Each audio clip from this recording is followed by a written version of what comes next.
어르신, 어르신, 정신 차리세요. 여기서 이러시면 얼어 죽어요. 영하 17도의 서울역. 어머니의 유일한 유품인 낡은 패딩을 벗어 살려낸 그 노인. 그런데 다음 날 아침 쉰내 나는 무료급식소 앞으로 번쩍이는 검은 벤츠 10대가 들이닥쳤습니다. 차에서 내린 노신사는 더러운 흙바닥에 털썩 무릎을 꿇더니 인우가 덮어드렸던 그 패딩과 잃어버린 줄 알았던 은색 펜던트를 손에 쥐고 오열하기 시작했습니다. 23년이나 걸려서 미안하다. 내 새끼. 단돈 7,000원으로 구한 이 노인이 왜 죽은 어머니의 이름을 부르며 통곡한 걸까요? 사연 시작 전 구독과 좋아요를 눌러주시고 어디서 듣고 계신지 댓글 남겨주시면 그곳으로 평안과 행복이 가득 깃들기를 바라겠습니다. 그의 겨울은 유난히 매서웠습니다. 서울역 광장에는 칼바람이 휘몰아쳤고 가로등 불빛마저 추위에 움츠러든 듯 희미하게 떨고 있었어요. 영하 17도. 10년 만에 찾아온 기록적인 한파였습니다. 무료급식소 천사의 솥단지 앞에는 긴 줄이 늘어서 있었습니다. 낡은 담요를 두른 노인들, 종이박스를 품에 안은 사람들, 모두 고개를 숙인 채 차례를 기다리고 있었어요.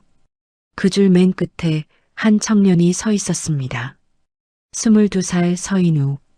얇고 때 묻은 회색 후드티 위에 낡은 검은색 롱패딩 하나를 걸치고 있었어요. 패딩은 여기저기 솜이 삐져나와 있었지만 인우는 그 옷을 늘 소중하게 여몄습니다. 돌아가신 어머니가 남긴 유일한 유품이었으니까요. 목에는 녹슨 은색 펜던트가 걸려 있었습니다. 그 안에는 어머니의 작은 사진이 들어 있었어요. 인우에게는 세상에서 가장 귀한 보물이었습니다. 오늘은 인우의 22번째 생일이었습니다. 그리고 어머니가 돌아가신 지 꼭 14년이 되는 날이기도 했어요. 인우는 주머니 속에서 꼬깃꼬깃한 1,000원짜리 지폐 7장을 만지작거렸습니다. 폐지를 주워 모은 전 재산이었어요. 손끝에 닿는 종이의 감촉이 왠지 모르게 서글펐습니다. 엄마, 오늘 딱 하루만 따뜻한 국밥 사 먹을게. 인우는 마음속으로 조용히 중얼거렸습니다. 어머니 기일에 국밥 한 그릇 먹는 것. 그게 인우가 매년 자신에게 허락하는 유일한 사치였어요. 그때 급식소 앞에 번쩍이는 검은색 세단 한 대가 멈춰 섰습니다. 차에서 내린 사람은 급식소 소장 마득구였습니다. 50대 중반의 뚱뚱한 남자였어요. 값비싼 패딩 점퍼를 입고 목에는 금목걸이가 번들거렸습니다.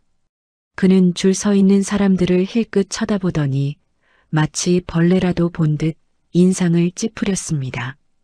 줄 좀 반듯하게 서. 꼴불견이야, 꼴불견. 마득구가 퉁명스럽게 내뱉으며 급식소 안으로 들어갔습니다. 줄이 천천히 앞으로 움직였습니다. 인우도 한 걸음씩 따라 움직였어요. 그런데 인우 앞에 서 있던 한 노인이 갑자기 비틀거렸습니다. 이르는 좋기 넘어 보이는 허리가 굽은 할머니였어요. 인우는 얼른 할머니의 팔을 부축했습니다. 할머니, 괜찮으세요? 아이고, 고맙다 총각. 다리에 힘이 없어서 그래. 할머니는 힘없이 웃으며 인우의 손을 잡았습니다. 그 손이 얼음장처럼 차가웠어요. 인우는 자신의 패딩 주머니에서 손을 빼 할머니의 손을 감싸 쥐었습니다. 조금이라도 온기를 나눠드리고 싶었습니다. 그 모습을 본 마득구가 급식소 문을 벌컥 열고 나왔습니다. 아, 거기, 뭐 하는 거야? 줄이 왜 안 움직여? 마득구의 고함에 사람들이 움찔했습니다. 인우는 할머니를 부축한 채 조심스럽게 말했어요. 죄송합니다. 할머니가 좀 힘들어 하셔서. 핑계는 밥 먹으러 와서 느릿느릿거리기는. 마득구가 성큼성큼 다가왔습니다. 그리고는 인우의 어깨를 거칠게 밀쳤어요. 인우는 빙판 위에서 중심을 잃고 나뒹굴었습니다. 얼음장 같은 바닥이 뺨에 닿았습니다. 오늘 배식 끝이야. 다들 꺼져. 마득구가 퉁명스럽게 외치며 급식소 문을 쾅 닫아버렸습니다. 줄 서 있던 사람들이 웅성거리기 시작했습니다. 하지만 누구도 항의하지 못했어요. 다들 고개를 숙인 채 뿔뿔이 흩어졌습니다. 인우는 천천히 몸을 일으켰습니다. 뺨이 얼얼했고 무릎이 쓰라렸어요. 하지만 인우는 아무 말도 하지 않았습니다. 마음만은 귀하게 써라. 어머니의 마지막 말씀이 떠올랐습니다. 인우는 이를 악물고 분노를 삼켰어요. 아까 그 할머니는 벌써 어둠 속으로 사라지고 없었습니다. 인우는 혼자 남겨진 광장에 서서 하늘을 올려다보았습니다. 구름 한 점 없는 밤하늘이었어요. 별도 달도 보이지 않았습니다. 배가 고팠습니다. 뼛속까지 시렸습니다. 인우는 주머니 속 7,000원을 다시 한번 만져보았습니다. 이 돈이면 국밥 한 그릇은 먹을 수 있었어요. 저 멀리 국밥집 간판의 불빛이 희미하게 보였습니다. 인우는 그 불빛을 향해 천천히 걸음을 옮기기 시작했습니다. 발걸음이 무거웠습니다. 배고픔 때문만은 아니었어요. 엄마, 오늘따라 엄마가 너무 보고 싶어. 인우는 목에 걸린 펜던트를 빼내 손에 쥐었습니다. 차가운 금속 표면에 어머니의 흐릿한 얼굴이 비쳤어요. 인우는 그 얼굴을 가만히 들여다보았습니다. 그때였습니다. 저 앞 어둠 속에서 묵직한 소리가 들려왔어요. 쿵! 사람이 쓰러지는 소리였습니다. 같은 시각 서울 강남의 대저택에서는 한바탕 소동이 벌어지고 있었습니다. 회장님이 안 계십니다. 비서실장 김 전무가 다급하게 외쳤습니다. 경호원들이 저택 곳곳을 뒤지기 시작했어요. 75살의 구자명 회장, 대한민국 재계 서열 5손가락 안에 드는 천웅그룹의 총수였습니다. 그런 사람이 밤에 홀연히 사라진 것이었어요. 사실 구 회장은 아무에게도 말하지 않고 저택을 빠져나온 것이었습니다. 정원사의 허름한 등산복을 입고 낡은 모자를 푹 눌러 쓴 채 마치 평범한 노인처럼 택시를 타고 서울역으로 향했어요. 구 회장은 며칠 전 익명의 제보를 받았습니다. 자신이 후원하는 무료급식소 천사의 솥단지에서 횡령과 부정이 벌어지고 있다는 내용이었어요. 구 회장은 직접 눈으로 확인하고 싶었습니다. 택시에서 내린 구 회장은 서울역 광장의 풍경에 충격을 받았습니다. 차가운 바닥에 웅크린 사람들, 찢어진 박스로 바람을 막으려는 노인들, 쓰레기통을 뒤지는 손들. 이게 내 돈으로 운영되는 곳이란 말인가. 구 회장의 가슴이 먹먹해졌습니다. 그때 급식소 앞에서 고함 소리가 들려왔어요.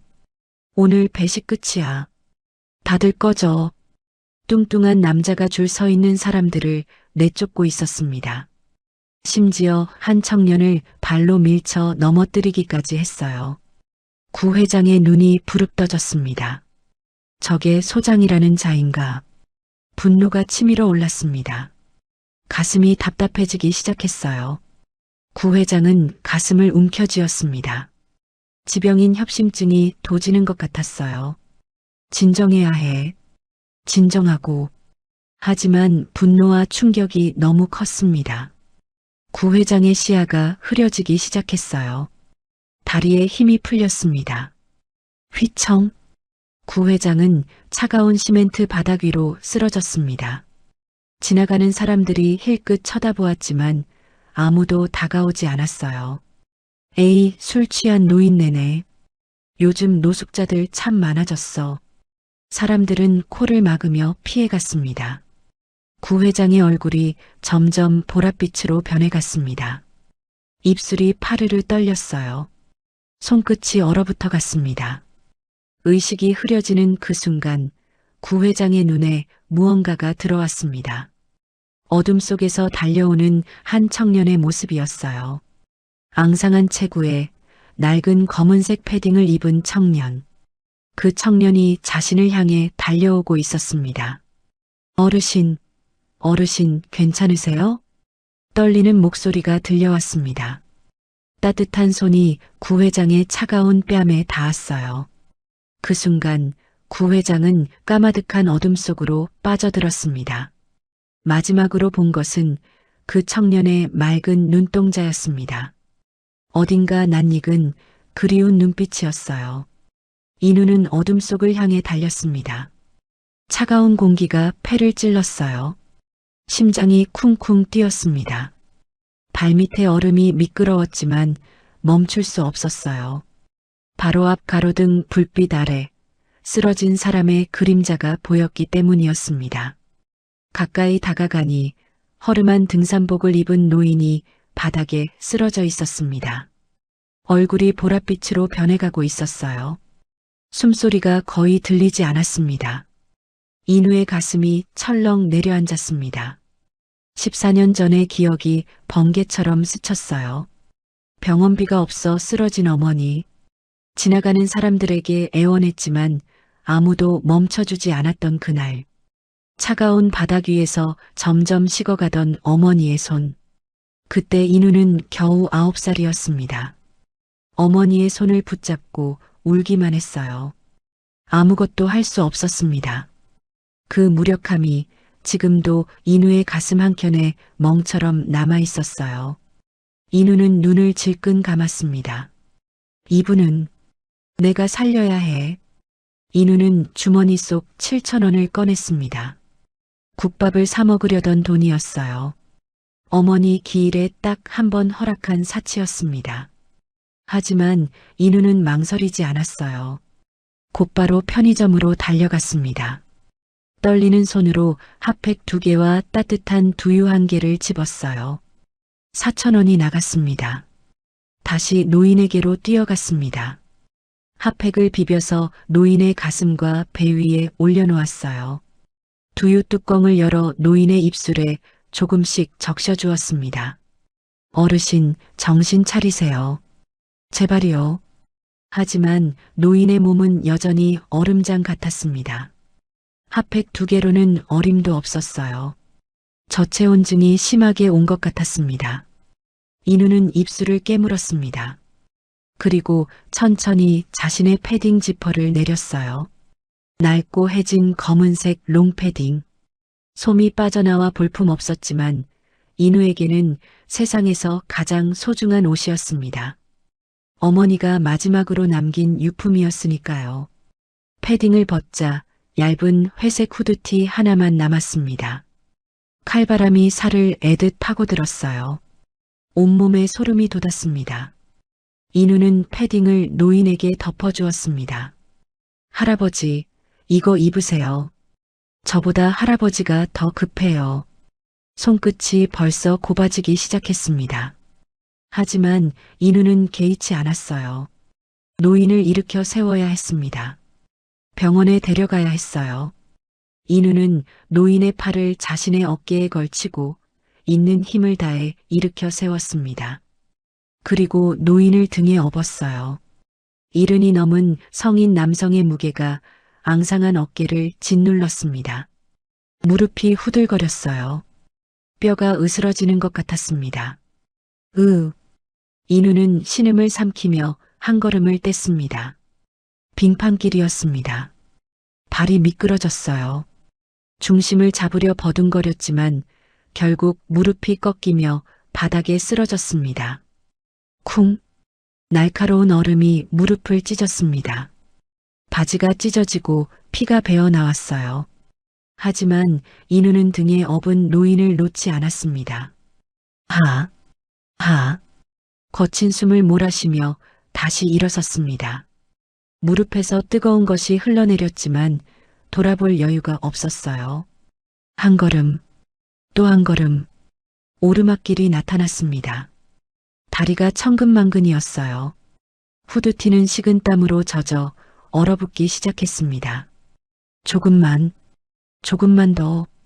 인우는 이를 악물었습니다. 어머니의 얼굴이 떠올랐어요. 인우야, 가난해도 마음만은 귀하게 써라. 그 말씀이 발걸음을 움직이게 했습니다. 얼마나 걸었을까요? 저 앞에 병원의 붉은 십자가가 보였습니다. 응급실 불빛이 어둠 속에서 빛나고 있었어요. 인우는 마지막 힘을 짜냈습니다. 병원 문을 밀치고 들어가려는 순간 보안요원 2명이 앞을 막아섰습니다. 어디야? 여긴 안 돼. 냄새나는 노숙자는 출입 금지야. 저리 가. 보안요원들이 인우를 밀쳤습니다. 인우는 비틀거리며 뒤로 물러났어요. 하지만 등에 업은 노인은 절대 놓지 않았습니다. 아저씨, 제발이요. 이분이 죽어가고 있어요. 인우의 목소리가 갈라졌습니다. 목구멍이 타들어가는 것 같았어요. 저한테 화내셔도 돼요. 때리셔도 돼요. 그런데 이 할아버지는 살려주세요. 제발이요. 인우는 그 자리에 무릎을 꿇었습니다. 피 묻은 무릎이 차가운 바닥에 닿았어요. 아팠지만 개의치 않았습니다. 사람이 죽어가요. 의사 선생님 좀 불러주세요. 제발이요. 목소리가 떨렸습니다. 눈물이 바닥에 떨어졌어요. 피 묻은 무릎으로 바닥에 엎드린 청년. 얇은 후드티가 땀과 눈물로 젖어 있었습니다. 그 모습을 지나가던 당직 의사가 보았어요. 뭐야, 저건. 의사가 다가왔습니다. 노인의 상태를 확인하더니 얼굴빛이 변했어요. 저체온증이야. 빨리 응급실로. 간호사들이 달려왔습니다. 노인을 들것에 옮기고 있었어요. 인우는 그제야 힘이 빠졌습니다. 바닥에 주저앉아 거칠게 숨을 몰아쉬었어요. 그때 문득 깨달았습니다. 주머니에 남은 돈이 3,000원 뿐이라는 것을. 인우는 떨리는 손으로 구겨진 지폐와 동전을 꺼냈습니다. 1,000원짜리 2장, 500원짜리 하나, 100원짜리 5개. 인우는 천천히 일어나 응급실 쪽으로 걸어갔습니다. 들것 위에 누운 노인이 보였어요. 아직 의식이 없었습니다. 의료진이 바쁘게 움직이는 틈을 타 인우는 노인의 손을 살며시 잡았어요. 차갑고 거친 손이었습니다. 그런데 왠지 모르게 정이 갔어요. 인우는 그 손에 3,000원을 쥐어주었습니다. 할아버지, 눈 뜨시면 이걸로 따뜻한 국밥 한 그릇 드세요. 인우의 눈가가 젖어들었습니다. 목이 메어왔어요. 저도 오늘 국밥 먹으려고 모은 돈이었는데 할아버지가 드시는 게 나을 것 같아요. 1년에 딱 이 하루만큼은 따뜻한 것을 먹어도 된다고 스스로에게 허락했던 날이었습니다. 하지만 괜찮았어요. 이 할아버지가 살아나면 그것으로 충분했습니다. 인우는 노인의 손을 꼭 쥐었다 놓았습니다. 그 순간 보안요원의 목소리가 들려왔어요. 야, 아까 그 노숙자 새끼 어디 갔어? 경찰 부른다 그래. 인우의 얼굴이 하얗게 질렸습니다. 경찰에 잡히면 시설로 끌려갈 수도 있었어요. 그건 싫었습니다. 자유롭게 어머니를 그리워할 수 있는 건 이 거리뿐이었으니까요. 인우는 몸을 돌려 응급실을 빠져나왔습니다. 그리고 어둠 속으로 달렸어요. 뛰다가 문득 발걸음이 멈췄습니다. 패딩. 어머니의 패딩을 할아버지에게 덮어준 채 온 것이었습니다. 그 안주머니에는 펜던트가 들어있었어요. 어머니의 사진이 담긴 세상에서 하나뿐인 펜던트가. 인우의 가슴이 무너져 내렸습니다. 다시 돌아가고 싶었습니다. 하지만 보안 요원들이 있었어요. 경찰이 올지도 몰랐습니다. 인우는 병원 쪽을 바라보며 멈춰 섰습니다. 눈물이 뺨을 타고 흘러내렸어요. 엄마. 가늘게 떨리는 목소리가 밤 공기 속으로 흩어졌습니다. 엄마 사진. 못 가져왔어. 미안해. 인우는 한참을 그 자리에 서 있었습니다. 바람이 불었어요. 얇은 후드티가 펄럭였습니다. 온몸이 얼어붙는 것 같았지만 가슴 한쪽이 더 시렸어요. 어머니의 얼굴이 담긴 펜던트를 잃어버렸다는 사실이 추위보다 더 아팠습니다. 인우는 고개를 돌려 다시 어둠 속으로 걸어갔어요. 얇은 후드티 하나만 걸친 채 영하 17도의 밤속으로 발걸음이 무거웠습니다. 하지만 후회는 없었어요. 사람 하나를 살렸으니까요. 등 뒤로 병원의 붉은 십자가 불빛이 점점 멀어져 갔습니다. 인우는 알지 못했습니다. 방금 자신이 살린 노인이 누구인지, 그리고 그 낡은 패딩 안에 담긴 펜던트가 23년의 세월을 건너 두 사람을 다시 이어줄 거라는 것을. 바람이 뼈를 깎았습니다. 인우는 서울역 골목을 헤매고 있었어요. 얇은 회색 후드티 하나가 전부였습니다. 어머니의 패딩은 이제 없었어요. 병원에 누운 할아버지에게 덮어드렸으니까요. 입술이 보랏빛으로 변해가고 있었습니다. 손끝은 이미 감각을 잃었어요. 이가 딱딱 부딪히는 소리가 끊이지 않았습니다. 인우는 자신이 묵던 박스 더미를 향해 걸었습니다. 그곳에라도 가면 조금은 바람을 피할 수 있을 거라 생각했어요. 하지만 박스 더미가 있던 자리는 텅 비어 있었습니다. 뭐야 이게? 인우가 멍하니 서 있을 때 뒤에서 익숙한 목소리가 들려왔어요. 야, 이 새끼. 아직도 여기 어슬렁거려? 마득구였습니다. 급식소 소장. 검은색 롱패딩을 입고 목에는 금목걸이가 번들거렸어요. 내 박스? 내가 다 치워버렸어. 더러워서 못 보겠더라고. 마득구가 비웃었습니다. 거지 새끼가 여기서 자빠져 자면 동네 꼴이 뭐가 되겠어. 당장 꺼져. 인우는 아무 말도 하지 않았습니다. 할 수 없었어요. 이가 너무 떨려서 말이 나오지 않았습니다. 마득구가 인우의 앞으로 다가왔어요. 그리고 발로 인우의 무릎을 걷어찼습니다. 어제 다친 무릎이었어요. 아! 인우가 비명을 삼키며 무릎을 꿇었습니다. 찢어진 상처에서 다시 피가 배어 나왔어요. 꼴 좋다. 그렇게 무릎 꿇고 있어. 그게 내 분수야. 마득구가 침을 뱉고 돌아섰습니다. 눈에 띄지 마. 내 처지에 그 눈빛이 영 마음에 안 든단 말이지. 다음에 또 보이면 그때는 경찰 불러서 쓰레기 치우듯 치워버릴 테니까. 발소리가 멀어져 갔습니다. 인우는 한참 동안 그 자리에 무릎 꿇은 채 있었어요. 무릎에서 흐르는 피가 바닥을 적셨습니다. 화가 나지 않았습니다. 슬프지도 않았어요. 그저 추웠습니다. 뼛속까지 추웠어요. 인우는 천천히 일어났습니다. 비틀거리며 골목을 빠져나왔어요. 어디로 가야 할지 몰랐습니다. 잘 곳이 없었어요. 영하 17도의 밤, 패딩 없이 버틸 수 있는 곳이 어디 있을까요?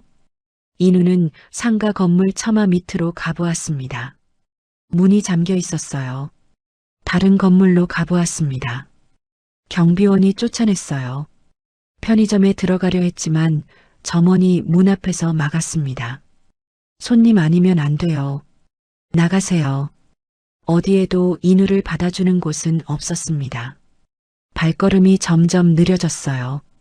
다리에 힘이 빠져갔습니다. 시야가 흐려지기 시작했어요. 이러다 죽겠구나. 그 생각이 들었습니다. 하지만 이상하게 두렵지는 않았어요. 죽으면 엄마 만날 수 있으려나.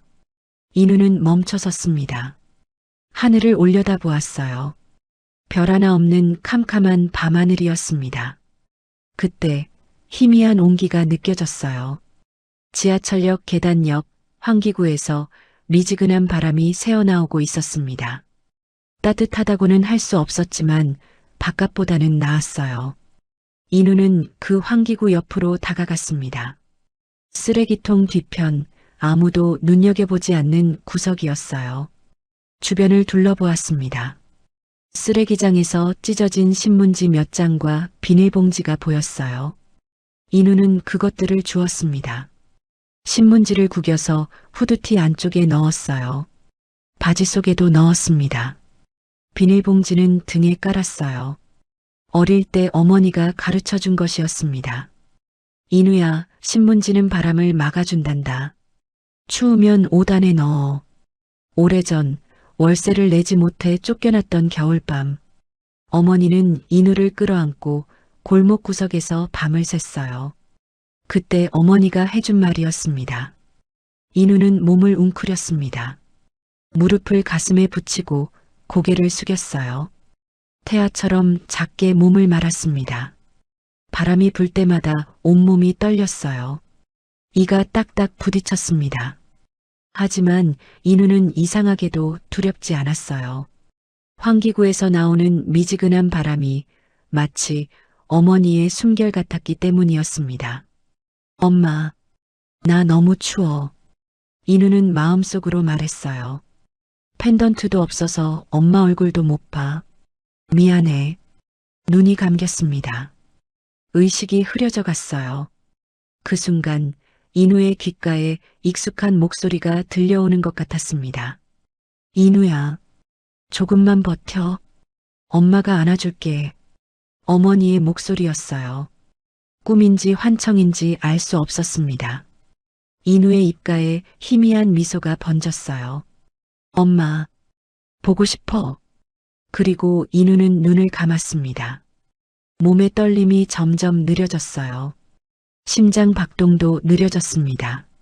저체온증의 마지막 단계였어요. 그런데 그때 이상한 일이 일어났습니다. 인우의 품속에서 작은 온기가 피어올랐어요. 마치 누군가 손을 얹어준 것처럼. 그건 아마도 오늘 밤 병원에서 눈을 뜬 노인의 기도였는지도 모릅니다. 혹은 하늘에서 내려다보는 어머니의 마음이었는지도요. 인우는 의식을 잃은 채로 그 작은 온기에 기대어 밤을 버텼습니다. 병원의 새벽은 고요했습니다. 하얀 천장, 희미한 조명, 심장 모니터의 규칙적인 소리, 고급 병실 안에는 소독약 냄새와 함께 묘한 긴장감이 감돌았어요. 구자명 회장이 눈을 떴습니다. 처음에는 어디인지 알 수 없었어요. 천장이 낯설었습니다. 몸이 천근만근이었어요. 손끝 하나 움직이기 힘들었습니다. 내가 왜 여기 있지? 기억이 천천히 돌아왔어요. 서울역, 급식소, 쓰러지는 노인들, 그리고 차가운 바닥. 그때 손에 무언가가 쥐어져 있는 것을 느꼈습니다. 회장은 고개를 돌려 자신의 손을 바라보았어요. 꼬깃꼬깃한 종이가 손 안에 있었습니다. 1,000원짜리 2장, 500원짜리 하나, 100원짜리 5개, 3,000원이었어요. 회장의 눈썹이 찌푸려졌습니다. 이게 뭐지? 누가 이걸 내 손에 쥐어준 거지? 그때 병실 문이 열리며 비서실장 김 전무가 들어왔어요. 얼굴에 안도와 걱정이 뒤섞여 있었습니다. 회장님, 깨어나셨습니까? 여기가 어딘가? 대학병원 특실입니다. 어젯밤 응급실로 실려오셨어요. 회장은 천천히 상체를 일으켰습니다. 온몸이 욱신거렸어요. 누가 날 데려왔나? 김 전무가 잠시 말을 멈췄어요. 그리고 조심스럽게 입을 열었습니다. 노숙자 청년이었습니다. 노숙자? 네. 20대 초반쯤 되어 보이는 젊은이였어요. 뼈만 앙상하고 후드티 하나만 입고 있었답니다. 회장의 눈이 커졌어요. 영하 17도에 후드티 하나만? 응급실 간호사 말로는 그 청년이 회장님을 등에 업고 뛰어왔다고 합니다. 무릎이 다 깨져서 피투성이었는데도 회장님을 놓지 않았다고요. 회장은 손에 쥔 3,000원을 내려다보았습니다. 그리고 이건 그 청년이 회장님 손에 쥐어준 거랍니다. 눈 뜨시면 따뜻한 국밥 사드시라고. 회장의 가슴이 먹먹해졌어요. 목구멍이 막히는 것 같았습니다. 자기도 굶주렸을 텐데, 얼어 죽을 만큼 추웠을 텐데, 그 아이가 자신에게 이 돈을 준 것이었어요. 그 아이는 지금 어디 있나? 도망갔습니다. 보안 요원들이 경찰 부른다고 하니까 겁을 먹고 사라졌다고요. 회장은 눈을 감았습니다. 가슴 한쪽이 저려왔어요. 그때 김 전무가 침대 옆 탁자를 가리켰습니다. 회장님, 저게 그 청년이 두고 간 겁니다. 탁자 위에는 낡고 해진 검은색 롱패딩이 놓여 있었어요. 솜이 빠져나와 있었고 여기저기 얼룩이 져 있었습니다. 오래되고 초라한 옷이었어요. 저걸 그 아이가 회장님께 덮어드렸다고 합니다. 자기가 입고 있던 걸 벗어서요. 회장은 패딩을 바라보았습니다. 손이 저절로 움직였어요. 패딩을 들어 올렸습니다. 그 순간 안주머니에서 무언가가 툭 하고 바닥에 떨어졌어요. 작은 것이었습니다. 은색으로 빛나는 무언가. 김 전무가 얼른 주워들었어요. 그리고 회장에게 건넸습니다. 펜던트인 것 같습니다. 회장은 그것을 받아들었어요. 녹슨 은색 펜던트였습니다. 오래되어 빛이 바랬지만 어딘가 익숙한 느낌이 들었어요. 세월의 때가 묻어 있었습니다.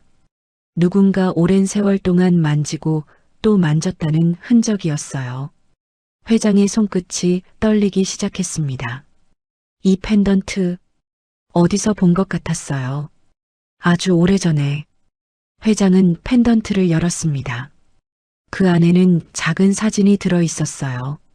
낡고 바랜 사진. 테이프로 이어 붙인 흔적이 있었습니다. 누군가 찢었던 사진을 다시 붙인 것이었어요. 회장의 눈이 사진 위에 멈췄습니다. 젊은 여자가 있었어요. 22살쯤 되어 보이는 해맑게 웃고 있는 얼굴. 그 옆에는 젊은 시절의 자신이 있었습니다. 회장의 숨이 멎었어요. 연아, 딸이었습니다. 23년 전 자신이 내쫓은 딸, 구연아. 회장의 손이 격렬하게 떨리기 시작했어요. 이 펜던트는 연아의 성인식 날 자신이 직접 선물한 것이었습니다. 안쪽에 이니셜을 새겨주었어요. 아버지의 사랑을 담아서. 그런데 그 안에 들어있는 사진은 회장의 기억이 23년 전으로 거슬러 올라갔습니다. 그날 연아가 울면서 찾아왔었어요. 뱃속에 아이가 있다고. 사랑하는 사람의 아이라고. 하지만 그 남자는 돈도 없고 배경도 없는 무명 화가였습니다. 당시 천운그룹은 부도 위기에 몰려 있었어요. 정략 결혼만이 살 길이었습니다. 회장은 연아에게 소리쳤어요. 그 아이를 지워. 지우지 않으면 넌 내 딸이 아니다. 연아는 울며 매달렸습니다. 아버지, 이 아이는 죄가 없어요. 제발. 빗속에서 무릎을 꿇은 딸의 모습이 떠올랐어요. 젖은 머리카락 사이로 흐르던 눈물. 애원하는 눈빛. 회장은 연아의 손을 뿌리쳤어요. 경호원을 불러 딸을 끌어냈습니다. 그리고 벽에 걸린 가족 사진을 찢어버렸어요. 연아가 찍힌 사진을. 딸이 끌려나가면서 외쳤습니다. 아버지, 언젠가 후회하실 거예요. 저 없이 얼마나 외로우실지. 그 말이 23년 동안 가슴에 박혀 있었습니다. 그게 마지막이었습니다. 그 후로 연아는 집에 돌아오지 않았어요. 소식도 끊겼습니다. 회장은 딸을 찾지 않았어요. 자존심이 허락하지 않았습니다. 세월이 흘렀어요. 회사는 살아났습니다. 돈은 넘쳐났어요. 하지만 밤마다 잠을 이룰 수 없었습니다. 딸의 얼굴이 떠올랐기 때문이었어요. 그 얼굴이 지금 낡은 펜던트 안에서 자신을 바라보고 있었습니다. 찢어진 사진을 테이프로 이어 붙인 채로. 아, 회장의 입에서 신음이 새어나왔어요. 누군가 이 사진을 소중히 간직하고 있었던 것이었습니다. 찢어진 것을 다시 붙여가며 23년 동안 회장의 눈에서 눈물이 흘러내렸습니다. 주름진 뺨을 타고 뜨거운 것이 흘러내렸어요. 연아야, 연아. 회장은 펜던트를 가슴에 꼭 안았습니다. 그때 깨달았어요. 어젯밤 자신을 살린 그 청년. 얇은 후드티 하나로 영하 17도의 밤을 견딘 그 아이. 그 아이가 이 펜던트를 가지고 있었다는 것은 설마. 회장의 눈이 번쩍 뜨였습니다. 그 아이가 연아의 말을 잇지 못했어요. 목이 막혔습니다. 23년 전 연아의 뱃속에 있던 아이. 자신이 지우라고 했던 아이. 그 아이가 지금 22살이 되어 길거리에서 살고 있는 것이었습니다. 자신의 손자가 자신의 핏줄이 쓰레기통을 뒤지고 굶주리고 얼어붙는 밤을 견디며 살아온 것이었어요. 그리고 그 아이가 어젯밤 자신을 살렸습니다. 자기가 입고 있던 유일한 패딩을 벗어 덮어주고 전 재산 3,000원을 손에 쥐어주고 할아버지인 줄도 모르고 원수인 줄도 모르고 그저 쓰러진 노인이 불쌍해서 사람을 살려야 한다는 마음 하나로 내가 회장의 몸이 떨리기 시작했어요. 내가 그 아이를 그렇게 만든 거야. 내 욕심이, 내 자존심이. 회장은 침대에서 벌떡 일어났습니다. 링거 바늘이 빠지며 피가 튀었어요. 회장님, 김 전무가 놀라 달려들었지만 회장은 밀쳐냈습니다. 찾아. 당장 그 아이를 찾아내. 회장의 목소리가 갈라졌어요. 지금 이 순간에도 내 손자가 얇은 옷 하나로 밖에서 떨고 있어. 당장 찾아. 눈물이 멈추지 않았습니다. 23년 동안 참아왔던 눈물이 독처럼 쏟아져 나왔어요. 회장은 펜던트를 가슴에 꼭 안은 채 흐느꼈습니다. 연아야, 미안하다. 아비가 잘못했다. 새벽 병실에 회장의 통곡 소리가 울려 퍼졌어요. 창밖으로 첫 햇살이 비치기 시작했습니다.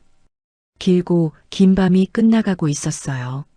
하지만 회장에게는 진짜 긴 하루가 이제 막 시작되려 하고 있었습니다. 새벽 4시, 서울역 일대가 술렁이기 시작했습니다. 검은 양복을 입은 사람들이 하나둘 나타났어요. 천운그룹의 경호원들이었습니다. 손전등을 들고 골목골목을 누비기 시작했어요. 그 한가운데에 휠체어를 탄 노인이 있었습니다. 구자명 회장이었어요. 담요를 뒤집어 쓰고 있었지만 눈빛만은 형형하게 빛나고 있었습니다. 아직 걸을 힘이 없었어요. 하지만 병원에 가만히 누워 있을 수가 없었습니다. 인우야. 회장은 쉰 목소리로 중얼거렸어요. 손자의 이름을 처음 불러보았습니다. 펜던트 뒷면에 새겨져 있던 이름이었어요. 연아가 아이에게 지어준 이름. 인우. 어지린의 비우. 메마른 세상에 담비 같은 아이가 되라는 뜻이었을 거예요. 연아야, 내가 지어준 이름이구나. 회장의 눈시울이 붉어졌습니다. 경호원들이 노숙자들의 박스를 하나하나 확인했어요. 회장은 휠체어를 밀며 그 뒤를 따랐습니다. 손에는 펜던트를 꼭 쥐고 있었어요. 연아의 얼굴이 담긴 그 작은 보물. 이것만이 손자와 자신을 이어주는 유일한 증거였습니다. 이봐요. 혹시 22살쯤 된 청년 못 봤소? 키가 크고 마른 체형에 검은 패딩을 입고 있던. 회장이 노숙자에게 물었어요. 검은 패딩이요? 글쎄, 그런 애가 많아서. 노숙자가 고개를 갸웃거렸습니다. 회장은 다음 사람에게로 갔어요. 그 다음 사람에게도. 하지만 아무도 인우를 정확히 아는 사람이 없었습니다. 시간이 흘렀어요. 새벽 공기가 점점 차가워졌습니다. 회장의 손이 얼어붙기 시작했어요. 하지만 멈출 수 없었습니다. 인우야, 어디 있니? 할아버지가 왔다. 회장은 목이 쉬도록 불렀어요. 대답은 없었습니다. 칼바람만 볼을 스쳤어요. 그때 저 앞에서 익숙한 목소리가 들려왔습니다. 아니, 이 새벽에 웬 사람들이. 마득구였어요. 급식소 소장. 일찍 출근했다가 경호원들을 보고 다가온 것이었습니다. 마득구는 검은 양복을 입은 사람들을 보고 긴장했어요. 구청 단속반인가 아니면 경찰인가. 얼굴이 굳어졌습니다. 김 전무가 다가갔어요. 혹시 이 근처에서 22살쯤 된 청년 못 봤습니까? 키가 크고 마른 체형에 어젯밤 검은 패딩을 입고 있던 청년입니다. 마득구의 눈이 번뜩였어요. 검은 패딩. 어젯밤 그 청년이 떠올랐습니다. 자신에게 대들던 그 건방진 노숙자. 어제 박스를 부숴버리고 내쫓은 그 녀석. 그 녀석을 왜 찾는 거지? 마득구의 머릿속이 빠르게 돌아갔어요. 뭔가 냄새가 났습니다. 이 사람들은 보통 사람들이 아니었어요. 고급 양복에 고급 차량들. 분명 돈 많은 사람들이었습니다. 혹시 그 녀석이 뭔가 훔친 건가? 아니면 사기를 친 건가? 어느 쪽이든 마득구에게는 상관없었어요. 중요한 건 자신의 안전이었습니다. 그 녀석이 잡히면 자신이 한 짓도 드러날 수 있었어요. 마득구는 얼른 거짓말을 지어냈습니다. 아, 그 청년이요? 알죠. 알고 말고요. 어디 있습니까? 아까 봤는데 남대문 쪽으로 도망가더라고요. 경찰이 온다고 하니까 후다닥 튀어버렸어요. 김 전무의 얼굴에 실망이 스쳤어요. 남대문 쪽이라고요? 네, 분명히 그쪽으로 갔어요. 제가 똑똑히 봤습니다. 마득구가 고개를 끄덕이며 남쪽을 가리켰어요. 김 전무는 회장에게 달려가 보고했습니다. 회장님, 남대문 쪽으로 갔다고 합니다. 회장의 얼굴이 일그러졌어요. 남대문. 여기서 꽤 먼 곳이었습니다. 당장 가자. 회장이 휠체어를 돌렸어요. 경호원들이 우르르 움직이기 시작했습니다. 마득구는 그 모습을 지켜보며 속으로 비웃었어요. 바보들. 그 녀석은 여기 어딘가에 있을 텐데. 마득구는 모르고 있었습니다. 자신이 방금 무슨 일을 저질렀는지, 할아버지와 손자의 재회를 막아버렸다는 것을, 그리고 그 대가가 얼마나 클지. 회장 일행이 떠난 뒤 서울역은 다시 고요해졌습니다. 바로 그 시각, 인우는 지하철역 환기구 옆에서 의식을 잃은 채 누워 있었어요. 마득구가 가리킨 방향과는 정반대편이었습니다. 불과 200m도 떨어지지 않은 곳이었어요. 인우는 꿈을 꾸고 있었습니다. 따뜻한 꿈이었어요. 어디선가 국밥 냄새가 났습니다. 김이 모락모락 피어오르는 뜨거운 국밥. 고춧가루 향이 코끝을 간지렸어요.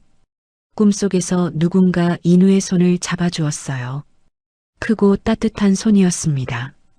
거칠지만 정이 느껴지는 손이었어요. 인우야, 배고프지? 이리 와서 앉아라. 할아버지가 국밥 사줄게. 인우는 꿈속에서 고개를 들었어요. 낯선 노인이 웃고 있었습니다. 주름진 얼굴에 눈물 자국이 있었어요. 처음 보는 얼굴인데 왠지 모르게 정이 갔습니다. 마치 오래전부터 알던 사람처럼요. 할아버지, 누구세요? 나는. 노인이 뭐라고 대답하려는 순간 꿈이 깨졌습니다. 인우는 눈을 떴어요. 차가운 바닥이 등을 눌렀습니다. 온몸이 얼어붙어 있었어요. 꿈이었구나. 인우는 한동안 누운 채로 천장을 바라보았습니다. 아니, 천장이 아니라 환기구의 철망이었어요. 꿈속의 할아버지 얼굴이 어른거렸습니다. 따뜻했던 손의 감촉이 아직 남아있는 것 같았어요. 누구였을까? 그 할아버지. 인우는 고개를 저었습니다. 의미 없는 생각이었어요. 세상에 자신에게 국밥을 사줄 사람 따위 없었으니까요. 멀리 남대문 쪽에서는 회장이 골목골목을 헤매고 있었습니다. 인우야. 인우야. 쉰 목소리가 새벽 공기를 갈랐어요. 하지만 대답은 없었습니다. 빈 박스들만 나뒹굴고 있었어요. 인우는 어디에도 없었습니다. 당연했어요. 인우는 처음부터 이쪽에 오지 않았으니까요. 회장은 텅 빈 골목을 바라보며 멈춰 섰습니다. 담요를 두른 어깨가 축 처졌어요. 이런 데서 잤단 말이냐? 내 손자가. 회장의 손이 박스 조각을 만졌습니다. 차갑고 축축한 종이 조각이었어요. 누군가 이걸 덮고 잤겠지요. 추위를 피하려고. 박스 안쪽에는 신문지가 구겨져 있었어요. 바람을 막으려고 깔아둔 것이었습니다. 회장은 그 신문지를 집어들었어요. 차갑고 눅눅했습니다. 이 위에서 잠을 잤다니. 이 추위에. 회장의 눈에서 다시 눈물이 흘러내렸습니다. 연아야, 내 아이를 내가 이렇게 만들었구나. 김 전무가 조심스럽게 다가왔어요. 회장님, 일단 병원으로 돌아가시죠. 몸이 아직 안 돼. 회장이 고개를 저었습니다. 내 손자가 추위에 떨고 있는데 내가 어떻게 따뜻한 데서 잠을 자겠나? 회장은 다시 휠체어를 움직이기 시작했어요. 폐쇄회로 기록을 다 확보해. 아침에 그 아이가 어디로 가는지 확인해야 해. 알겠습니다. 김 전무가 전화기를 꺼냈어요. 회장은 동쪽 하늘을 바라보았습니다. 어둠 사이로 희미하게 빛이 번지고 있었어요. 날이 밝아오고 있었습니다. 날이 밝으면 반드시 찾는다. 회장의 눈빛이 단단해졌어요. 내 손자를 반드시 데려온다. 아침 해가 천천히 떠오르기 시작했습니다. 새로운 하루가 밝아오고 있었어요. 하늘이 점점 밝아졌습니다. 어둠이 걷히고 희망의 빛이 번져나갔어요. 그리고 그 하루는 23년의 세월을 넘어 할아버지와 손자가 다시 만나는 날이 될 터였습니다. 비록 그 둘은 아직 모르고 있었지만요. 서울역 어딘가에서 인우가 눈을 떴습니다. 병원 어딘가에서 회장이 펜던트를 쥐고 있었어요. 두 사람의 마음이 보이지 않는 끈으로 이어져 있었습니다. 피는 물보다 진하다고 했어요. 23년의 세월도 그 끈을 끊지는 못했습니다. 아침 햇살이 차갑게 내려앉았습니다. 겨울 햇빛은 따뜻함 없이 그저 밝기만 했어요. 하늘은 맑았지만 공기는 여전히 살을 애는 듯 차가웠습니다. 인우는 환기구 옆에서 겨우 몸을 일으켰어요. 온몸이 천근만근이었습니다. 머리가 지끈지끈 아팠어요. 이마를 만져보니 뜨거웠습니다. 열이 나고 있었어요. 어젯밤 얇은 후드티 하나로 버틴 대가였습니다. 신문지와 비닐봉지로 바람을 막았지만 영하 17도의 추위를 이기기엔 역부족이었어요. 인우는 비틀거리며 일어섰어요. 다리에 힘이 없었습니다. 한 발짝 떼는 것도 힘겨웠어요. 그때 청소부 아주머니가 빗자루를 들고 다가왔습니다. 아이고, 여기서 뭐해요? 일어나요, 일어나. 아주머니가 빗자루로 인우의 등을 툭툭 쳤어요. 아프지는 않았지만 서러웠습니다. 죄송해요. 금방 갈게요. 인우는 고개를 숙이고 그 자리를 떠났어요. 어디로 가야 할지 몰랐습니다. 배가 고팠어요. 어젯밤부터 아무것도 먹지 못했습니다. 속이 쓰리고 머리가 어지러웠어요. 인우는 쓰레기통 옆에 주저앉았습니다. 눈을 감았어요. 이대로 쓰러지면 편할 것 같았습니다.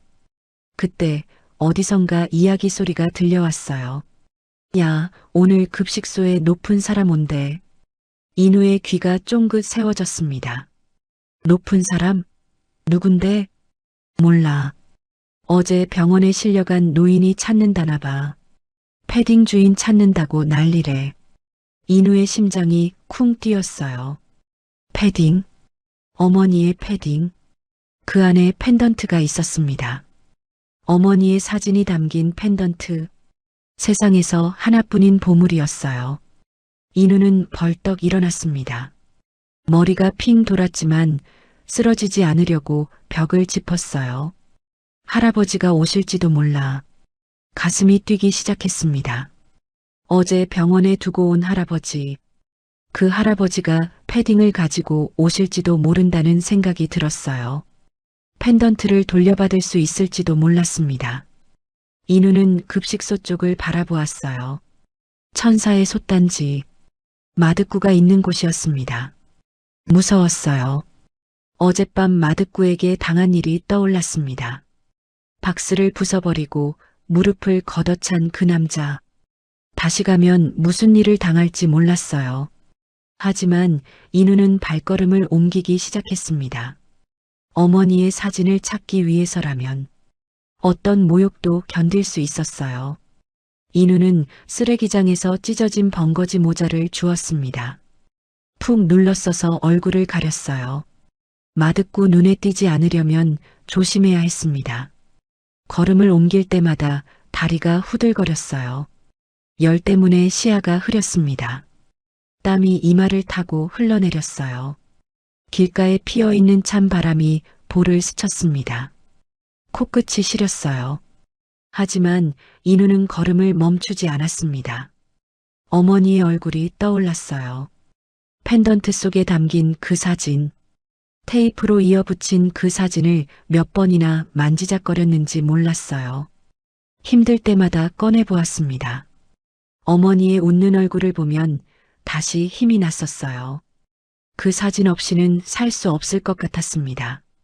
엄마, 펜던트 꼭 찾을게. 인우는 마음속으로 다짐했어요. 급식소 앞에 도착했을 때 이미 긴 줄이 늘어서 있었습니다. 추운 밤을 버틴 노숙자들이 아침 배식을 기다리고 있었어요. 모두 고개를 숙이고 지친 표정이었습니다. 담요를 두른 사람, 박스를 안고 있는 사람, 저마다의 방식으로 추위와 싸운 흔적이 역력했어요. 인우는 줄 맨 끝에 섰어요. 벙거지 모자를 더 깊이 눌렀었습니다. 가슴이 두근거렸어요. 어딘가에서 할아버지가 올지도 모른다는 생각에 두려움과 기대가 뒤섞였습니다. 옆에 서 있던 노숙자가 인우를 쳐다보았어요. 야, 너 어제 그 애 아니야? 마 소장한테 걷어차이네. 인우는 대답하지 않았습니다. 고개를 더 숙였어요. 미쳤어? 여기 다시 오면 어떡해? 마 소장이 너 보면 가만 안 둔대. 노숙자가 걱정스러운 목소리로 말했어요. 인우는 여전히 대답하지 않았습니다. 그저 앞만 바라보았어요. 펜던트만 찾으면 돼. 그것만 찾으면. 줄이 천천히 움직였습니다. 한 사람씩 배식을 받고 돌아갔어요. 인우의 차례가 가까워질수록 심장이 빨리 뛰었습니다. 마득구가 보이지 않았어요. 아직 안 나온 건지 아니면 다른 곳에 있는 건지. 그때 급식소 안에서 웅성거리는 소리가 들려왔어요. 높은 사람들이 온다더니 아직 안 왔네. 아까 양복 입은 사람들 봤는데 남대문 쪽으로 갔던데? 인우의 귀가 번쩍 뜨였습니다. 남대문. 엉뚱한 방향이었어요. 할아버지가 엉뚱한 데로 가신 건가? 인우의 마음이 조급해졌습니다. 혹시 할아버지를 놓치는 건 아닐까? 펜던트를 영영 못 찾게 되는 건 아닐까? 그때 급식소 문이 열리며 마득구가 나왔습니다. 인우는 얼른 고개를 숙였어요. 모자를 더 깊이 눌렀었습니다. 마득구가 줄 서 있는 사람들을 훑어보았어요. 그러다 잠깐 인우 쪽에서 시선이 멈추는 것 같았습니다. 인우의 심장이 멎는 것 같았어요. 제발 알아보지 마세요. 인우는 숨을 죽였습니다. 마득구가 고개를 돌렸어요. 다른 쪽을 보기 시작했습니다. 알아보지 못한 것 같았어요. 인우는 안도의 한숨을 내쉬었습니다. 줄이 다시 움직이기 시작했어요. 인우의 차례가 점점 가까워졌습니다. 배식대 앞에 서 있는 봉사자 아주머니가 국을 퍼주고 있었어요. 김이 모락모락 피어올랐습니다. 따뜻해 보였어요. 인우의 배에서 꼬르륵 소리가 났습니다. 일단 밥 먹고 할아버지를 기다리자. 인우는 그렇게 마음먹었어요.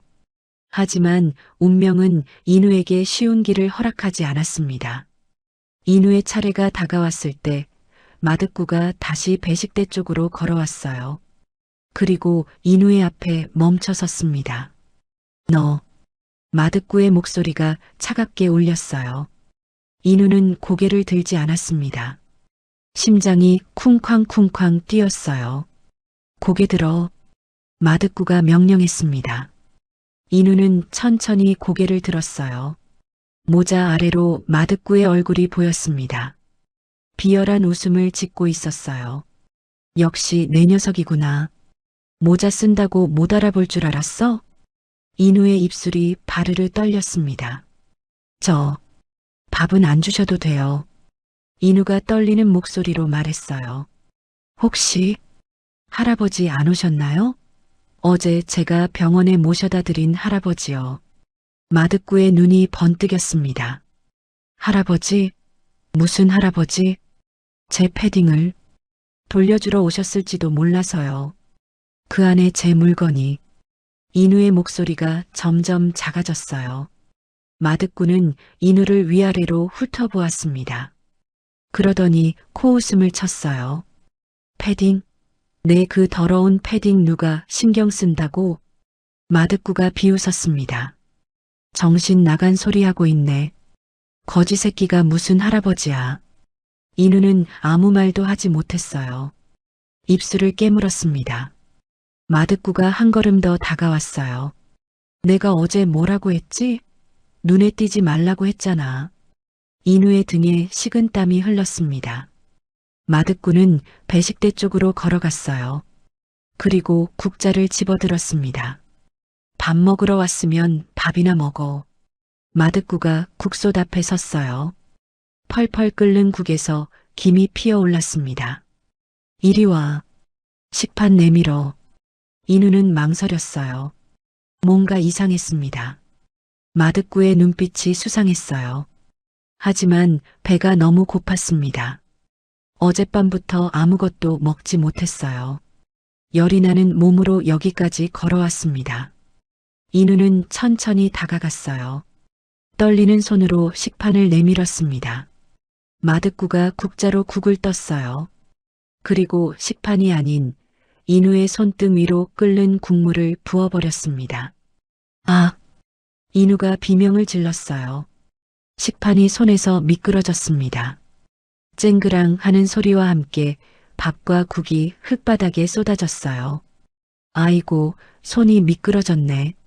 마득구가 능청스럽게 말했습니다. 배고프면 바닥에 있는 거라도 주워 먹어. 개처럼. 인우는 화상 입은 손을 부여잡고 주저앉았어요. 손등이 벌겋게 달아올랐습니다. 물집이 잡히기 시작했어요. 화끈거리는 통증이 온몸으로 퍼져나갔습니다. 뜨거웠어요. 너무 뜨거웠습니다. 손이 타들어가는 것 같았어요. 하지만 진짜 아픈 건 손이 아니었습니다.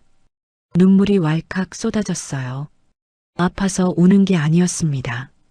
서러워서 우는 거였어요. 어젯밤 자신을 찾으러 온 할아버지, 그 할아버지를 마득구가 일부러 돌려보냈다는 사실, 펜던트를 되찾을 수 있었는데 그 기회를 빼앗겼다는 것, 그게 손의 화상보다 더 아팠습니다. 왜 자신에게 이런 일이 일어나는 걸까요? 뭘 그렇게 잘못했길래?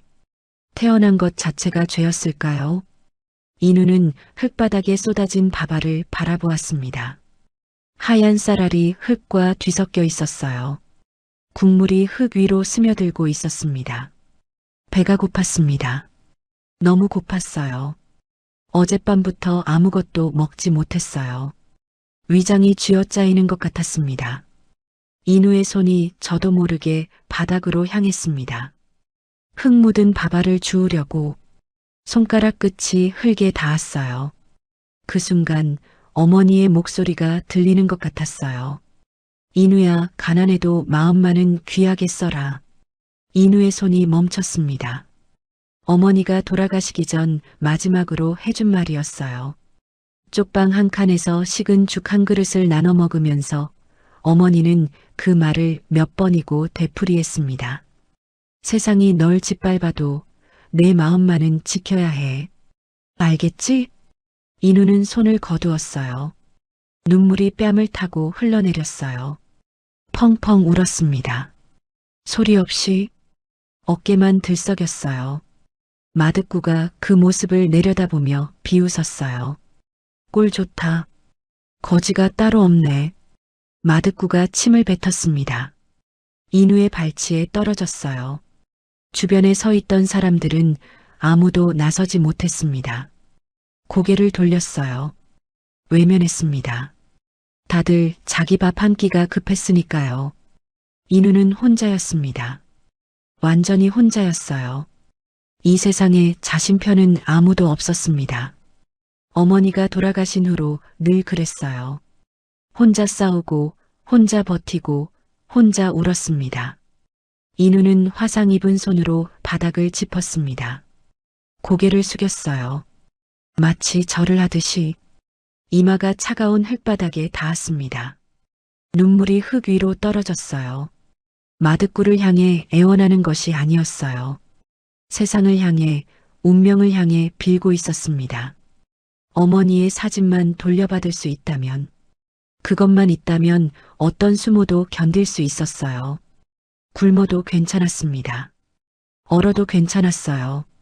엄마 얼굴만 다시 볼 수 있다면, 그때였습니다. 저 멀리서 웅장한 소리가 들려왔어요. 자동차 엔진 소리였습니다. 한 대가 아니었어요.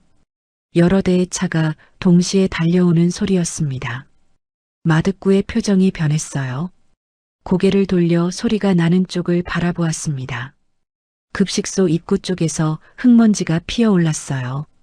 검은색 벤츠들이 줄지어 들어오고 있었습니다. 번쩍이는 차체가 아침 햇살을 받아 빛났어요. 한 대, 두 대, 세 대, 10대의 차가 급식소를 에워쌌습니다. 엔진 소리가 멈췄어요. 일제히 문이 열렸습니다. 마득구의 얼굴이 사색이 되었습니다. 뭐야 저건. 인우도 고개를 들었어요. 눈물에 젖은 눈으로 차들을 바라보았습니다. 첫 번째 차의 문이 열렸어요. 검은 양복을 입은 사람들이 우르르 내렸습니다. 그리고 그 뒤에서 휠체어를 탄 노인 한 명이 나타났어요. 인우의 눈이 커졌습니다. 휠체어에 탄 노인. 어디서 본 얼굴이었어요. 어젯밤 서울역에서 쓰러져 있던 그 할아버지. 자신이 등에 업고 병원까지 뛰었던 그 할아버지였습니다. 살아계셨어요. 눈을 뜨셨어요. 인우의 심장이 멎는 것 같았어요. 할아버지가 인우를 바라보고 있었습니다. 눈물을 흘리고 있었어요. 주름진 뺨 위로 뜨거운 것이 흘러내리고 있었습니다. 입술이 파르르 떨렸어요. 그 눈빛에는 무언가가 담겨 있었습니다. 슬픔, 미안함, 그리고 그보다 더 큰 무언가. 인우는 그 눈빛을 보았어요. 낯선 눈빛이 아니었습니다. 어딘가 익숙한, 그리운 눈빛이었어요. 마치 오래전 잃어버린 무언가를 찾은 사람의 눈빛 같았습니다. 아니, 오래전 잃어버린 사람을 찾은 눈빛이었어요. 인우는 알 수 없는 감정에 휩싸였어요. 가슴이 먹먹해졌습니다. 코끝이 시큰거렸어요. 왜인지 모르게 눈물이 다시 흘러내렸습니다. 흙바닥에 주저앉은 채로 인우는 할아버지를 바라보았어요. 두 사람의 눈이 마주쳤습니다. 23년의 세월을 건너 처음으로 시간이 멈춘 것 같았습니다. 급식소 앞마당에 먼지가 가라앉았어요.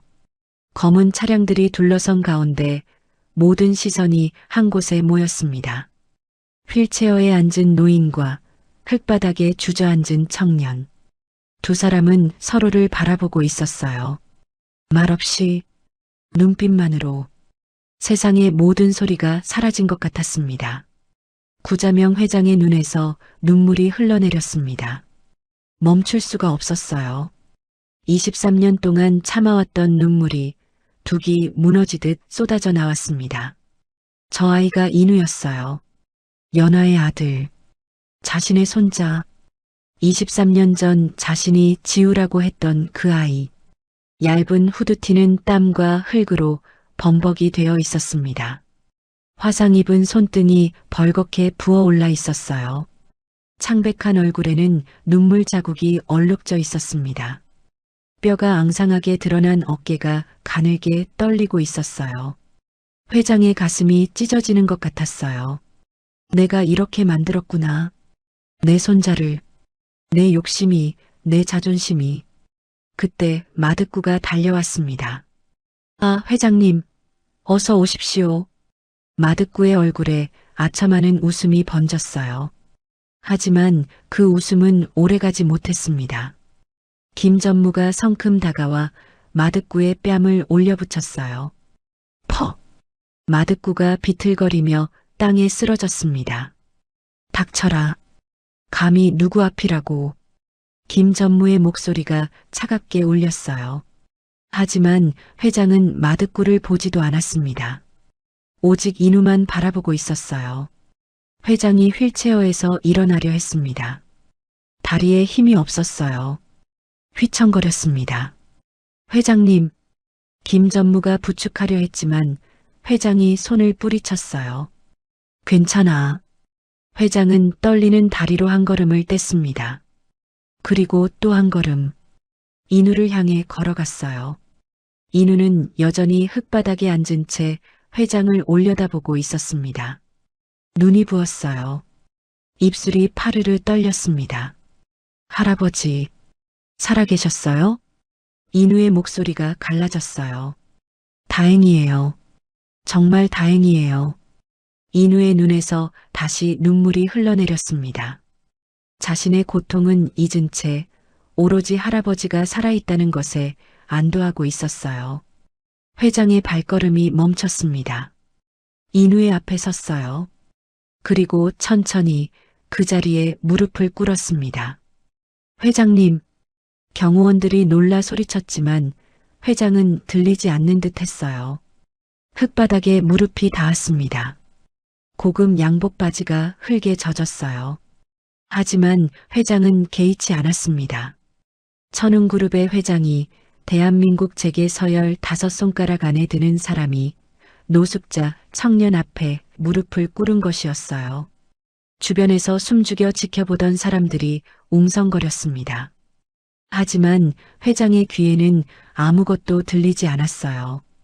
오직 눈앞에 손자만 보였습니다. 회장은 떨리는 손으로 품속을 더듬었습니다. 밤새 가슴에 품고 있던 것들을 꺼냈어요. 낡은 검은색 롱패딩이었습니다. 인우의 패딩, 그리고 그 위에 은색으로 빛나는 작은 것이 놓여 있었어요. 펜던트였습니다. 인우의 눈이 커졌어요. 그게 내 거다. 회장이 떨리는 목소리로 말했어요. 내 어머니가 내게 남긴 거다. 회장은 패딩과 펜던트를 인우에게 내밀었습니다. 두 손으로 공손하게. 인우는 떨리는 손으로 펜던트를 받아들었어요. 가슴에 꼭 안았습니다. 엄마. 인우의 입에서 흐느낌이 새어나왔어요. 엄마. 찾았어. 엄마 사진 찾았어. 인우는 펜던트를 가슴에 안은 채 엉엉 울었습니다. 어린아이처럼. 회장은 그런 인우를 바라보았어요. 눈물이 멈추지 않았습니다. 그리고 천천히 두 팔을 벌렸어요. 인우를 향해. 인우야. 회장의 목소리가 떨렸습니다. 할아버지가 왔다.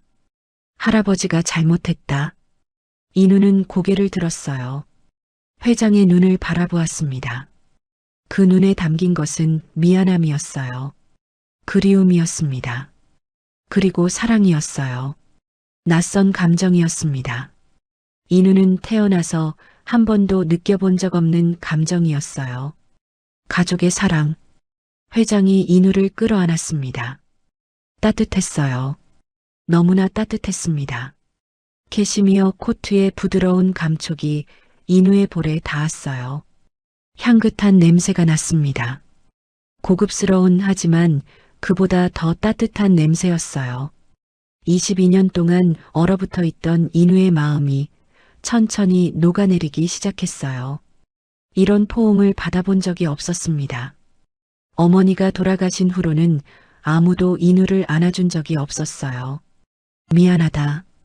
미안하다, 인우야. 회장이 인우의 등을 토닥이며 속삭였어요. 목소리가 젖어 있었습니다. 할아버지가 늦어서 미안하다. 이렇게 고생시켜서 미안하다. 내 엄마한테도, 너한테도 할 말이 없다. 인우는 아무 말도 하지 못했습니다. 그저 회장의 품에 안겨 울기만 했어요. 태어나서 처음 느껴보는 품이었습니다.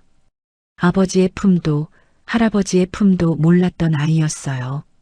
그런 인우에게 회장의 품은 너무나 따뜻했습니다.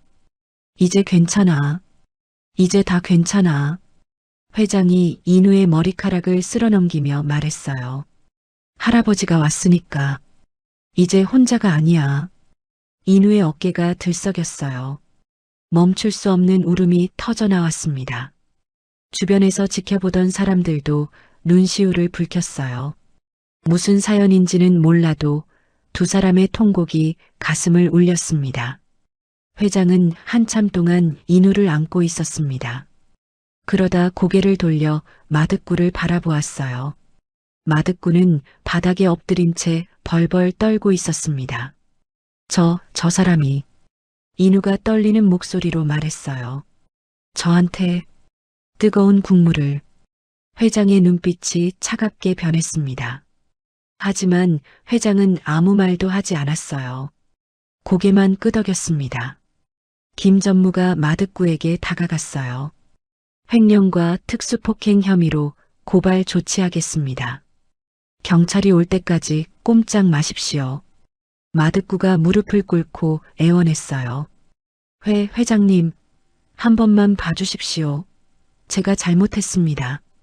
회장은 대답하지 않았습니다. 마득구를 쳐다보지도 않았어요. 오로지 인우만 바라보고 있었습니다. 가자, 인우야. 회장이 부드럽게 말했어요. 집으로 가자. 내 진짜 집으로. 인우는 고개를 들었어요. 눈물에 젖은 눈으로 회장을 바라보았습니다. 집이요? 인우의 목소리가 떨렸어요. 집이라는 단어가 낯설었습니다. 그래, 내가 태어났어야 할 집, 내 엄마가 자란 집. 회장이 인우의 손을 잡았어요. 이제 그곳이 내 집이야. 인우는 아무 말도 하지 못했습니다. 눈물만 흘렸어요. 태어나서 처음으로 집이라는 곳이 생긴 거였습니다. 회장이 인우를 부축해 일으켰어요. 인우의 몸이 휘청거렸습니다. 열과 배고픔에 지쳐 있었어요. 경호원이 얼른 다가와 인우를 부축했습니다. 회장은 인우의 손을 놓지 않은 채 천천히 차 쪽으로 걸어갔어요. 급식소 앞에 모인 사람들이 길을 열어주었습니다. 인우는 걸으면서도 계속 회장의 손을 잡고 있었어요. 따뜻한 손이었습니다. 거칠지만 정이 느껴지는 손이었어요. 꿈속에서 느꼈던 그 손이었습니다. 국밥을 사주겠다던 그 할아버지의 손. 꿈이 아니었어요. 진짜였습니다. 인우의 입가에 희미한 미소가 번졌어요. 눈물 속에서 피어난 처음 보는 미소였습니다. 아침 햇살이 두 사람의 뒷모습을 비추었어요. 어젯밤의 매서운 한파는 어디론가 사라지고 따스한 빛이 온 세상을 감싸는 것 같았습니다. 23년의 긴 겨울이 비로소 끝나가고 있었어요. 차 안은 따뜻했습니다. 인우는 부드러운 가죽 시트에 몸을 기댄 채 창밖을 바라보고 있었어요. 난생 처음 타보는 고급 승용차였습니다. 모든 것이 낯설었어요. 하지만 손에 쥔 펜던트만은 익숙했습니다. 어머니의 사진이 담긴 세상에서 가장 소중한 보물. 인우는 펜던트를 가슴에 꼭 안았어요. 아직도 꿈만 같았습니다. 옆자리에서 회장이 인우를 바라보고 있었어요. 눈가가 젖어 있었습니다. 배고프지? 회장이 조심스럽게 물었어요. 인우는 고개를 끄덕였습니다. 어젯밤부터 아무것도 먹지 못했어요. 속이 쓰리고 머리가 어지러웠습니다. 회장이 운전기사에게 말했어요. 근처 국밥집으로 가게. 네. 회장님, 본가로 가시는 게 국밥집으로 가라고 했네. 회장의 목소리는 단호했지만 부드러웠어요. 인우가 고개를 들었습니다. 국밥이요? 그래. 내가 먹고 싶었던 거잖아. 회장이 인우의 손을 잡았어요. 어제 국밥 못 먹었다며. 할아버지가 사줄게. 인우의 눈에 눈물이 고였습니다. 어제 7,000원을 들고 국밥집으로 가다가 쓰러진 할아버지를 만났어요. 그 돈으로 핫팩과 두유를 사고 나머지는 할아버지 손에 쥐어드렸습니다. 그 할아버지가 지금 자신에게 국밥을 사주겠다고 하고 있었어요. 세상은 참 알 수 없는 곳이었습니다. 국밥집은 서울역 근처의 허름한 곳이었어요. 인우가 어제 가려고 했던 바로 그 가게였습니다. 낡은 간판에 24시 순대국밥이라고 적혀 있었어요. 검은 고급 차량들이 국밥집 앞에 줄지어 섰습니다. 경호원들이 먼저 내려 주변을 살폈어요. 회장이 인우의 손을 잡고 가게 안으로 들어갔습니다. 가게 안에는 손님이 몇 명 있었어요. 양복을 입은 경호원들이 들어서자 모두 눈이 휘둥그레졌습니다. 회장과 인우는 구석자리에 앉았어요. 순대국밥 2그릇 주세요. 회장이 주문했습니다.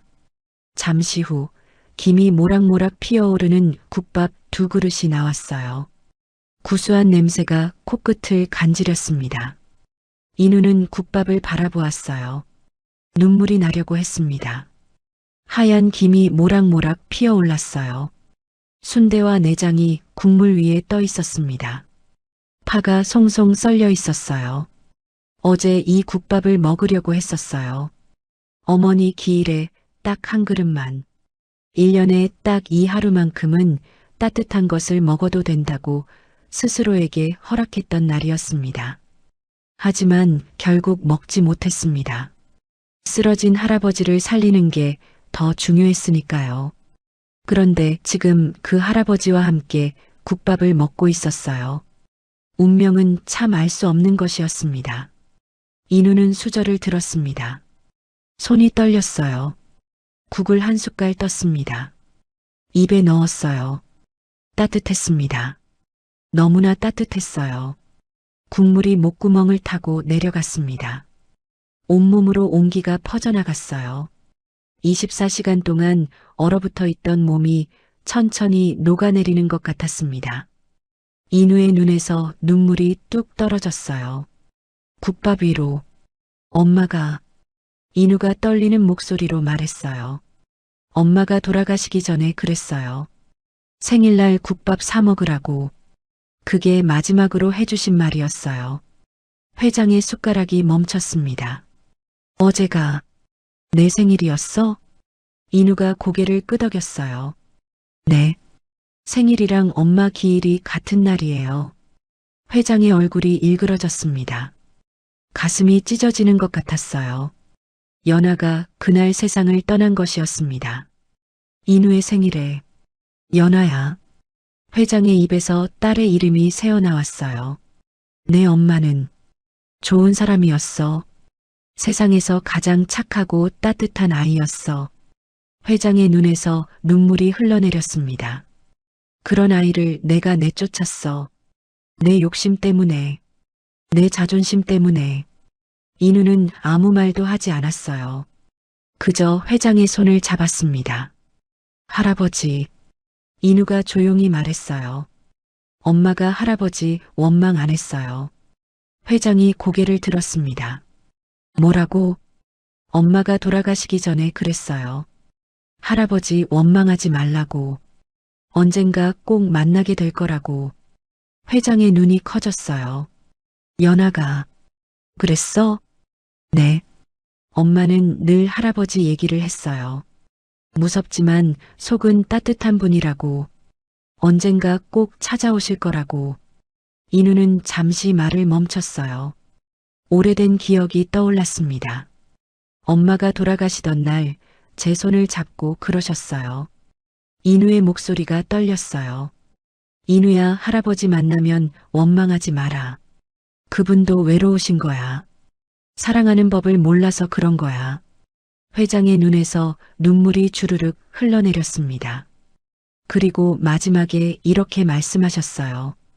인우가 회장을 바라보았어요. 아버지, 사랑해요. 다음 생에 다시 만나요. 회장의 어깨가 들썩였습니다. 참았던 울음이 터져 나왔어요. 연아야, 연아야. 국밥집 안에 회장의 흐느낌이 울려 퍼졌습니다. 인우는 회장의 손을 꼭 잡은 채 기다렸어요. 아무 말 없이. 한참이 지나서야 회장이 눈물을 닦았습니다. 고맙다, 인우야. 회장이 인우를 바라보며 말했어요. 그 말 해줘서 고맙다. 인우는 고개를 저었어요. 저야말로요. 할아버지가 살아계셔서 다행이에요. 두 사람은 마주보며 웃었습니다. 눈물 속에서 피어난 웃음이었어요. 국밥을 다 먹고 나오자 김 전무가 다가왔습니다. 회장님, 기자들이 급식소에 모여들고 있습니다. 성명을 발표하시겠습니까? 회장이 고개를 끄덕였어요. 가자. 회장은 인우의 손을 잡고 다시 차에 올랐습니다. 급식소 앞은 사람들로 가득했어요. 기자들이 카메라를 들고 대기하고 있었습니다. 마득구는 경찰에 연행되어 있었어요. 얼굴이 사색이 되어 있었습니다. 회장이 차에서 내렸습니다. 인우의 손을 잡은 채 기자들이 우르르 몰려왔어요. 회장은 천천히 마이크 앞에 섰습니다. 오늘 여러분께 말씀드릴 것이 있습니다. 회장의 목소리가 단단했어요. 이 청년 서인우는 제 딸 구연아가 남기고 간 유일한 핏줄입니다. 웅성거리는 소리가 퍼졌어요. 23년 전 저는 제 딸을 내쫓았습니다. 제 욕심과 자존심 때문에. 회장의 목소리가 떨렸어요. 그 죗값으로 제 손자는 길거리에서 굶주리며 살아야 했습니다. 회장이 인우를 바라보았어요. 하지만 이 아이는 저를 원망하지 않았습니다. 어젯밤 제가 쓰러졌을 때 자기 목숨을 걸고 저를 살렸습니다. 기자들의 카메라가 인우를 향했어요. 인우는 고개를 숙였습니다. 이 아이는 천운그룹의 정당한 주인입니다. 회장이 선언했어요. 오늘부로 제 모든 재산과 지분을 이 아이에게 물려줄 것입니다. 웅성거림이 커졌어요. 기자들이 질문을 쏟아냈습니다. 하지만 회장은 더 이상 대답하지 않았어요. 인우의 손을 잡고 차로 향했습니다. 가자, 인우야. 회장이 말했어요. 이제 진짜 집으로 가자. 인우는 고개를 끄덕였습니다. 뒤에서 마득구의 외침이 들렸어요. 회장님, 제발 한 번만 봐주십시오. 제가 잘못했습니다. 하지만 회장은 돌아보지 않았어요. 인우도 돌아보지 않았습니다. 두 사람은 나란히 차에 올랐어요. 문이 닫히고 차가 출발했습니다. 창밖으로 급식소가 점점 멀어져 갔어요. 인우는 그 풍경을 바라보다가 조용히 눈을 감았습니다. 펜던트를 가슴에 안은 채 엄마, 나 이제 괜찮을 것 같아. 마음속으로 중얼거렸어요. 할아버지가 찾아왔어. 엄마가 말한 대로. 인우의 입가에 미소가 번졌습니다. 창밖으로 서울의 풍경이 스쳐 지나갔어요. 고층 빌딩들, 바쁘게 오가는 사람들. 이제 인우는 더 이상 그 사람들 사이에서 길을 잃은 아이가 아니었습니다. 회장이 인우의 머리를 쓸어 넘겼어요. 피곤하면 자도 돼. 집까지 좀 걸리니까. 인우는 고개를 저었어요. 괜찮아요. 이 순간을 느끼고 싶어요. 회장이 미소 지었습니다. 두 사람은 나란히 창밖을 바라보았어요. 같은 하늘 아래 같은 햇살을 받으며 23년 만에 처음으로 1년이 흘렀습니다. 겨울이 다시 찾아왔어요. 하지만 올해 겨울은 작년과 달랐습니다. 따뜻했어요. 천운그룹 본가의 아침은 고요했습니다. 넓은 정원에 하얀 눈이 소복이 쌓여 있었어요. 햇살이 눈 위에 부서지며 반짝였습니다. 인우는 거울 앞에 서 있었어요. 말끔한 정장을 입은 모습이 비쳤습니다.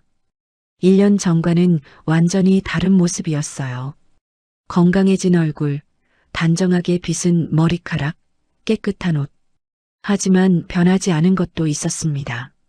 목에 걸린 은색 펜던트, 어머니의 사진이 담긴 보물. 인우는 펜던트를 만지며 미소 지었어요. 엄마, 나 의대생이 됐어. 마음속으로 말했습니다. 1년 동안 정말 많은 일이 있었어요. 검정고시를 보고 대학에 입학했습니다. 의과대학이었어요. 어머니처럼 아픈 사람들을 돕고 싶었습니다. 공부가 쉽지는 않았어요. 하지만 할아버지가 늘 곁에 있었습니다. 매일 밤 서재에서 함께 공부했어요. 모르는 것이 있으면 물어보고 지치면 할아버지가 따뜻한 차를 타주셨습니다. 그렇게 1년이 흘렀어요. 인우야, 준비됐니? 문 밖에서 회장의 목소리가 들렸습니다. 인우는 거울 속 자신을 한 번 더 바라보았어요. 거울 속 얼굴이 젊은 시절 회장과 꼭 닮아 있었습니다. 아니, 어머니 연하와도 닮아 있었어요. 할아버지의 이마와 어머니의 눈을 가진 얼굴이었습니다. 인우는 문을 열고 나갔어요. 회장이 복도에서 기다리고 있었습니다. 1년 전보다 훨씬 건강해 보였어요. 얼굴에 생기가 돌았습니다.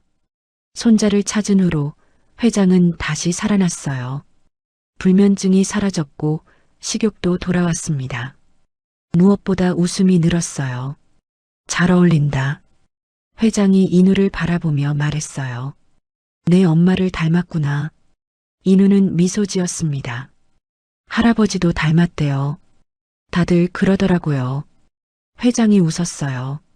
주름 가득한 얼굴에 따뜻한 미소가 번졌습니다. 오늘 갈 준비 됐지? 네. 인우가 고개를 끄덕였어요. 오늘은 특별한 날이었습니다. 1년 전 두 사람이 만났던 그곳으로 가는 날이었어요. 차가 멈춘 곳은 서울역 근처였습니다. 하지만 풍경이 달라져 있었어요. 1년 전 천사의 솥단지가 있던 자리에 새로운 건물이 서 있었습니다. 깨끗하고 따뜻해 보이는 건물이었어요. 간판에는 이렇게 적혀 있었습니다. 연화의 밥상. 회장이 딸의 이름을 따서 지은 무료급식소였어요. 마득구의 급식소를 허물고 새로 지은 곳이었습니다. 인우와 회장은 차에서 내렸어요. 급식소 앞에는 이미 많은 사람들이 줄 서 있었습니다. 추운 겨울 따뜻한 밥 한 끼를 기다리는 사람들이었어요. 하지만 1년 전과는 분위기가 달랐습니다. 봉사자들이 밝은 얼굴로 사람들을 맞이하고 있었어요. 따뜻한 차를 나눠주고 담요를 건네주었습니다. 아무도 구박하지 않았어요. 인우와 회장은 앞치마를 두르고 배식대 앞에 섰습니다. 매달 이맘때면 두 사람은 이곳에서 봉사를 했어요. 직접 국을 퍼주고 밥을 담아주었습니다. 인우에게는 특별한 의미가 있는 일이었어요. 1년 전 자신이 받지 못했던 따뜻함을 이제는 다른 사람에게 나눠주고 싶었습니다. 어서 오세요. 맛있게 드세요. 인우가 웃으며 말했어요. 진심을 담아서. 한 노인이 식판을 내밀었습니다. 떨리는 손이었어요. 1년 전 자신의 손과 닮아 있었습니다. 인우는 따뜻한 국을 가득 퍼주었어요. 밥도 수북이 담았습니다. 노인이 인우를 올려다보았습니다.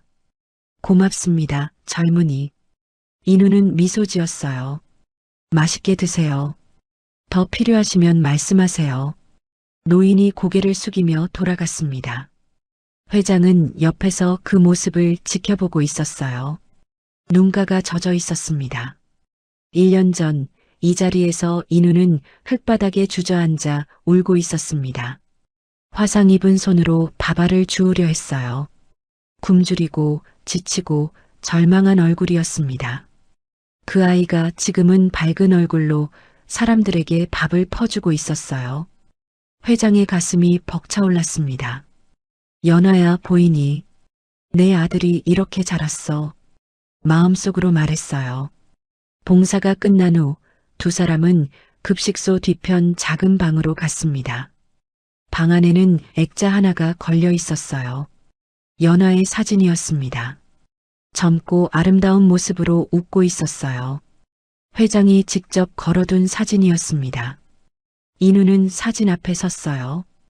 펜던트를 꺼내 어머니의 얼굴과 나란히 놓아보았습니다.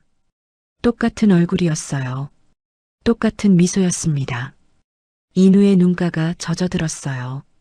어머니가 보고 싶었습니다. 이 모습을 보여드리고 싶었어요. 엄마, 인우가 조용히 말했어요. 나 잘 살고 있어. 할아버지랑 같이. 엄마가 말한 대로 할아버지는 따뜻한 분이야. 잠시 멈췄다가 다시 말했어요. 그리고 나 의사 될 거야. 엄마처럼 아픈 사람들 도울 거야. 회장이 인우의 옆에 섰습니다. 인우의 어깨에 손을 얹었어요. 연아야. 회장도 사진을 바라보며 말했어요. 아비가 잘못했다. 늦었지만 인우 잘 키울게. 지켜봐라. 두 사람은 나란히 서서 연아의 사진을 바라보았습니다. 창밖으로 햇살이 들어왔어요. 따뜻한 빛이 세 사람을 감싸는 것 같았습니다. 연아도 어딘가에서 이 모습을 보고 있을 거예요. 미소 짓고 있을 거예요. 그날 저녁 두 사람은 1년 전 그 국밥집을 찾았습니다. 허름한 간판은 여전했어요. 24시 순대국밥. 낡았지만 정겨운 가게였습니다. 두 사람은 구석 자리에 앉았어요. 순대국밥 2그릇이요. 인우가 주문했습니다. 잠시 후 김이 모락모락 피어오르는 국밥이 나왔어요. 인우는 국밥을 바라보았습니다. 1년 전 이 국밥을 먹으며 울었어요. 어머니 생각에, 서러움에, 그리고 안도에. 지금은 달랐습니다. 인우는 수저를 들었어요. 국을 한 숟갈 떴습니다. 따뜻했어요. 여전히 따뜻했습니다. 하지만 이번에는 눈물이 나지 않았어요. 웃음이 났습니다. 할아버지, 인우가 말했어요. 내년에도 같이 와요. 내후년에도. 회장이 미소 지었습니다. 그래, 매년 오자. 평생. 회장이 인우의 손을 잡았어요. 평생 같이 먹자. 인우는 고개를 끄덕였습니다. 두 사람은 마주보며 웃었어요. 국밥 위로 김이 피어올랐습니다. 회장이 품에서 무언가를 꺼냈어요. 펜던트였습니다. 새 것이었어요. 이건? 인우가 눈을 둥그렇게 떴습니다. 내 거랑 똑같이 만들었어. 안에 연하 사진 넣었고. 회장이 펜던트를 열어 보여주었어요. 안에는 연하의 사진과 함께 인우의 어린 시절 사진이 들어 있었습니다. 이제 나도 늘 데리고 다닐 거야. 연하랑 너를. 회장의 눈가가 젖어들었어요. 인우도 눈물이 났습니다. 하지만 슬픈 눈물이 아니었어요. 행복한 눈물이었습니다. 고마워요, 할아버지. 인우가 회장의 손을 꼭 잡았어요. 저도 평생 할아버지 곁에 있을게요. 두 사람은 한참 동안 손을 잡고 있었습니다. 창밖으로 눈이 내리기 시작했어요. 하얀 눈송이가 가로등 불빛에 반짝였습니다. 1년 전 영하 17도의 혹한이 두 사람을 만나게 해주었어요. 그리고 1년 후 같은 계절에 두 사람은 가장 따뜻한 밥상 앞에 앉아 있었습니다. 가족이 되어서. 밖에는 눈이 내리고 있었지만 두 사람의 마음은 봄처럼 따뜻했어요. 이제 인우에게 겨울은 더 이상 두렵지 않았습니다. 곁에 가족이 있으니까요. 진정한 천우는 하늘에서 떨어지는 돈이 아니었습니다. 잃어버린 가족을 다시 만나는 기적이었어요. 그리고 그 기적은 가장 추운 밤에 자신의 온기를 나눠준 한 청년의 따뜻한 마음에서 시작되었습니다. 세상에서 가장 가난했던 그 손이 가장 큰 기적을 만들어낸 것이었어요. 사랑은 돌고 돕니다. 내가 준 온기는 결국 나에게 돌아옵니다. 오늘 이야기가 마음에 드셨다면 구독과 좋아요 한 번만 눌러주세요. 그 작은 응원 하나가 저에게는 내일도 이야기를 만들 수 있는 큰 힘이 됩니다.